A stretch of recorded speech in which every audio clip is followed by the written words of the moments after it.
And call the meeting back to order, please. We'll reconvene. So the next part of the meeting is running through the quarterly reports. So quarterly reports from venues Ōtautahi, and then Sam will come into the chair for the quarterly reports from Christchurch NZ Holdings and from Christchurch City Holdings. And then we will move into the public excluded part of the agenda once we have heard from CCHL. So first of all, item 12, venues Ōtautahi.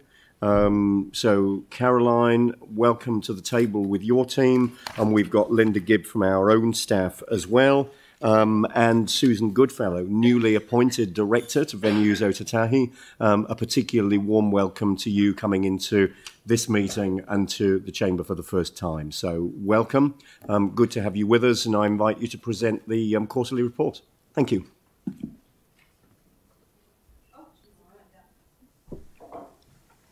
Oh, good morning. Nice to see you all again. Nice to be talking a little bit about venues Ōtautahi and reflecting on the Q3 report and the period between January and end of March. So look, I'll just cover off a few kind of key points that you will have already seen in the report, and then take any questions. So look, what feels like a lifetime ago, the first quarter of this year, third quarter of the financial, COVID-19 obviously continued to challenge the business. With the exception of the last couple of weeks in March, we were in red traffic light settings for the entire period in those first couple of weeks in January. And that meant that any indoor events over 100 couldn't proceed. And with the majority of venues Ōtautahi events being larger events, that pretty much meant that we were predominantly out of action. So in summary, for that period, about 30% of our events proceeded, either under restrictions or as planned. We had 45% of our events postponed and the remainder of 25% cancelled. Included in those that did go ahead, however, under restriction, we did have a couple of matches at Hagley Oval, which was awesome, a couple of the Women's Cricket World Cup matches, as well as a Black Caps South Africa test. But obviously all of those were under restrictions. And as we moved through the red traffic light setting, we again put in place a VO COVID-19 response and recovery strategy. We've been there a couple of times before. And a lot of that, essentially the foundations were already set because we'd made such transformational changes to the business over the last couple of years. But essentially what we did with immediate effect was all of our permanent staff diverted to where our casual staff would normally be in action. That included delivering the vaccination clinic at Christchurch Arena. Obviously, any recruitment went on hold and any roles vacated were left vacant. We put in place an Easter close down and we also reduced any services that were in place, any services that we could terminate or suspend for the period. What we also looked to do was utilise our commercial kitchens and our staff where we could support other entities around the region who were planning for isolation periods where they needed to continue to deliver some of those essential services. So things like schools and universities, care facilities, where we could potentially support those kitchens to continue to deliver.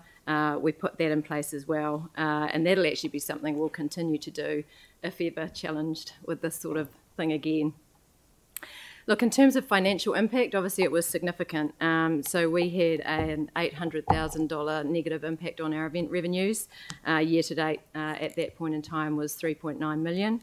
But that was offset by $700,000 worth of lower expenses over the period, and year to date $2.3 million.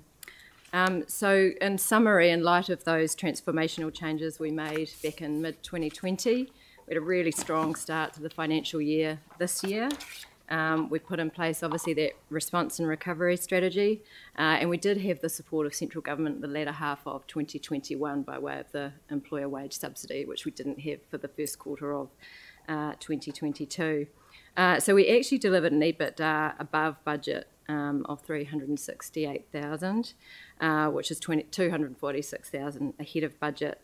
And look, in circumstances that you would not normally expect. We are forecasting a surplus EBITDA by year end, which is the first time in over 10 years. So we're pretty happy about that under the circumstances. And I would just like to take this opportunity to acknowledge the Venues Ōtautahi team. It's been a really challenging couple of years, and they have responded with absolute integrity and grace, and have really supported each other and have gone over and above to really do what it takes to get us through what has been a really challenging time. But further afield, and I know it's not covered necessarily in our quarterly, but looking forward, the outlook for 22-23 is really, really positive. We've got a really strong event forecast, particularly around ticketed events. And we're really expecting to see about a $30 million economic benefit to the region of those events. And this is in addition to the $2 million worth of forecast direct economic contribution from our local food and beverage strategy. So in summary, despite the challenges that have been, we are looking like a really bright future. We're going to continue to focus on celebrating and sourcing local.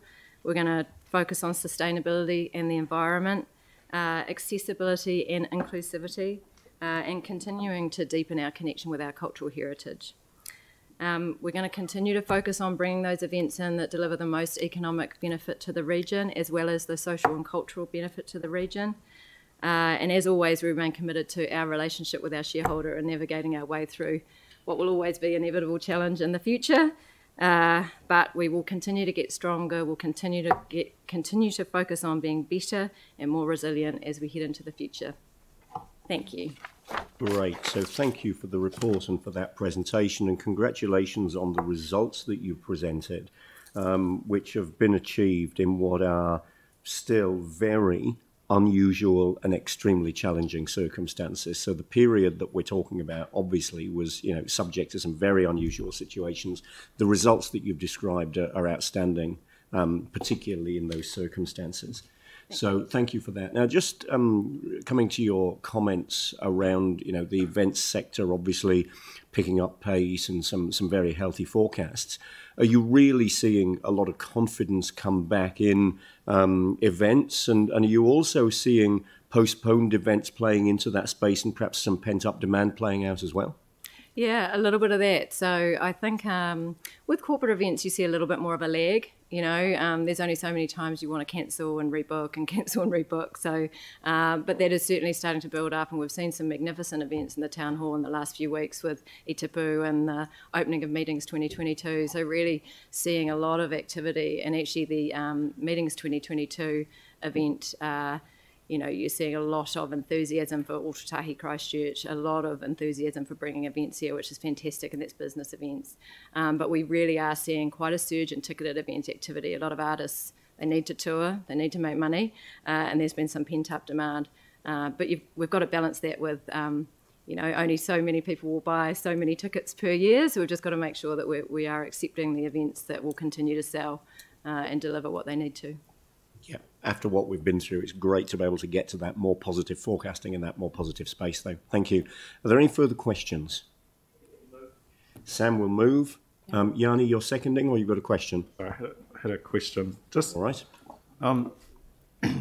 It's been raised before, but are we able to get a sense of the performance of each of the venues and how much we're subsidising each one? So we're obviously a portfolio approach.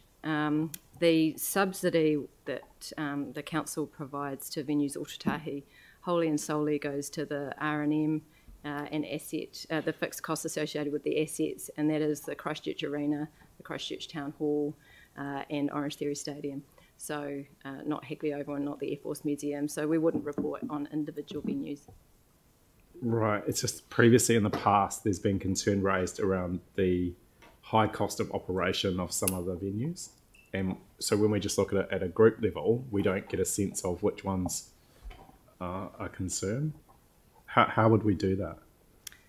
Well, I guess each of the venues will always have different aspects to them. The town hall will have higher operational costs. It's larger, it's more complex, it has heritage aspects to it. The Christchurch Arena will be used in peaks and troughs, so it's quite hard to really, and to see what value that would really give us, I guess, from reporting on those things individually. And I think we've got to think of our job as governors, which is to, and as the shareholder, which is to look at the overall performance of the business, and in the context of the quarterly reporting, to track that against the budget and the statement of intent targets and so on. There's a level of detail that's right for your board to go into, which our monitoring role sits somewhat above that. Yeah, just I guess just interested in the Hagley Oval.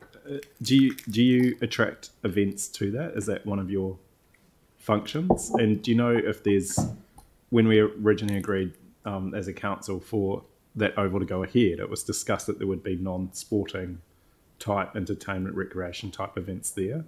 Do you know if there's any work going on around that? So with major events at Hagley Oval, we obviously partner with Christchurch NZ and the council as well about attracting those events, and we've got a really good, obviously, cricket schedule. The pavilion itself, we do look to attract other types of events, so weddings, etc. Sometimes a challenge with we get cricket draws quite late in the year, so obviously when people plan a wedding, they'd like to be able to lock those dates in a little sooner. In terms of use of actually Hagley Oval for an alternative event like a concert or something like that, for example, there are a limited number of days that we are allowed under the district plan, I believe, which is how many days of the year we're actually allowed to utilise the Oval. But we have been talking to council about an annual concert maybe at Hagley Oval. It just seems crazy. We've got all that facilities there, and yet people pay a whole bunch of extra to bring stuff into Hagley Park when there's a venue there that could possibly be used and save costs. And it's a beautiful venue. We just have to be careful around, obviously, the turf as well. And how we... Thank you. And thank you just to acknowledge what they're doing around the buy local. I think a number of us who went to the town hall last week was pretty impressive to see what the progress that you're making in that space and your continued commitment to looking at improving it as well. Awesome. Thank you. Thank you. I'm not seeing anybody else signalling questions. So this is moved by Sam, seconded by Leanne. Is there any discussion? All those in favour say aye. Aye. Against? That's carried. Thanks very much indeed. Thank you. So just noting that Tim Scandrett sat back from that one. So now, Sam, I'll invite